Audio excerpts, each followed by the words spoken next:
Hi friends, ಎಲ್ರಿಗೂ ನಮಸ್ಕಾರ. Welcome back to my YouTube channel.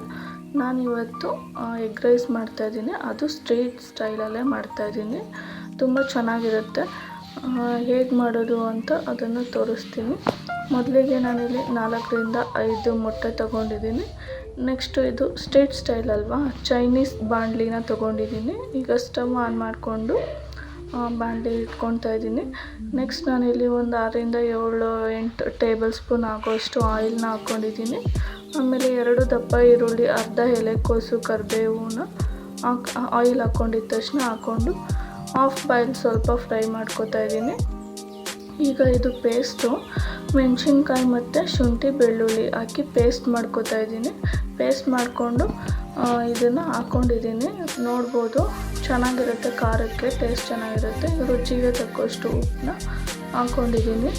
Next ನಾನಿಲ್ಲಿ ಮೊಟ್ಟೆನ ಹೊಡೆದು ಹಾಕ್ಕೊತಾ ಇದ್ದೀನಿ. ಒಂದೊಂದೇ ಮೊಟ್ಟೆನ ಜಾಸ್ತಿ ಬೇಯೋದಕ್ಕೆ ಬಿಡಬೇಡಿ, ಏನೇನೋ ಅಷ್ಟೇ. ಸ್ಟ್ರೀಟ್ ಸ್ಟೈಲ್ ಅಲ್ವಾ, ಅದಕ್ಕೋಸ್ಕರ ಅವ್ರ ಥರನೇ ಮಾಡ್ತಿದ್ದೀನಿ. ಈಗ ಎಗ್ಗನ್ನ ಹಾಕ್ಕೊಂಡಿದ್ದೀನಿ. ಹಾಕ್ಕೊಂಡು ಚೆನ್ನಾಗಿ ಮಿಕ್ಸ್ ಮಾಡ್ಕೊತಾ ಇದ್ದೀನಿ. ನೋಡಿ, ಮಿಕ್ಸ್ ಆಗ್ತಾಯಿದೆ.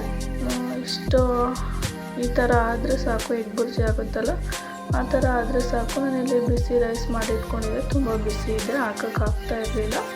ಅದಕ್ಕೋಸ್ಕರ ಈ ಥರ ಹಾಕ್ತಾಯಿದ್ದೀನಿ. ನೀವು ಅನ್ನನ ಬಿಸಿ ಮಾಡಿ ಆರಿಸಿ ಅದು ಉದ್ರದ್ರಾಗಾದ್ಮೇಲೆ ಹಾಕ್ಕೊಳ್ಳಿ. ನಾನು ಸ್ವಲ್ಪ ಮನೇಲಿ ಎಲ್ರಿಗೂ ಹೊಟ್ಟೆ ಹಸಿವು ಆಗ್ತಿದ್ದಂತ ಬೇಗ ಮಾಡ್ತಿದ್ದೆ. ನೆಕ್ಸ್ಟ್ ಇದು spices, masala powder, pepper powder, ಅರಿಶಿನ, ಖಾರದ ಪುಡಿ, ಧನಿಯಾ ಪುಡಿ ಮತ್ತು ಸೋಯಾ ಸಾಸ್ನ ಇಷ್ಟನ್ನು ರೈಸ್ ಮೇಲೆ ಹಾಕ್ಕೊಂಡು ಮಿಕ್ಸ್ ಮಾಡ್ಕೊತಾ ಇದ್ದೀನಿ. ಸ್ಟ್ರೀಟ್ ಸ್ಟೈಲ್ ಅದೇ ರೀತಿ ಅಲ್ವಾ ಮಾಡೋದು. ಯಾಕೆ ಹೋಗಿ ಸ್ಟ್ರೀಟಲ್ಲಿ ಯಾವುದ್ಯಾವುದೋ ಎಣ್ಣೆ ಹಾಕ್ಕೊಂಡು ಮಾಡಿರೋದು, ಧೂಳಲ್ಲಿ ರೋಡ್ ಸೈಡಲ್ಲಿ ಏನೇನೋ ಎಷ್ಟು ದಿನದ ಹಾಕಿರ್ತಾರೋ, ಯಾಕೆ ತಿನ್ನಬೇಕು? ನೋಡಿ, ಅವ್ರ ಥರನೇ ಮನೇಲಿ ಎಷ್ಟು ಚೆನ್ನಾಗಿ ಮಾಡ್ಕೋಬೋದು ಅಂತ ಲಾಸ್ಟಲ್ಲಿ ಕೊತ್ತಂಬರಿ ಸೊಪ್ಪನ್ನ ಹಾಕ್ಕೊಂಡು ಮ್ಯಾರಿನೇಟ್ ಮಾಡ್ಕೊತಾ ಇದ್ದೀನಿ. ಇದೀಗ ರೆಡಿ ಆಗಿದೆ.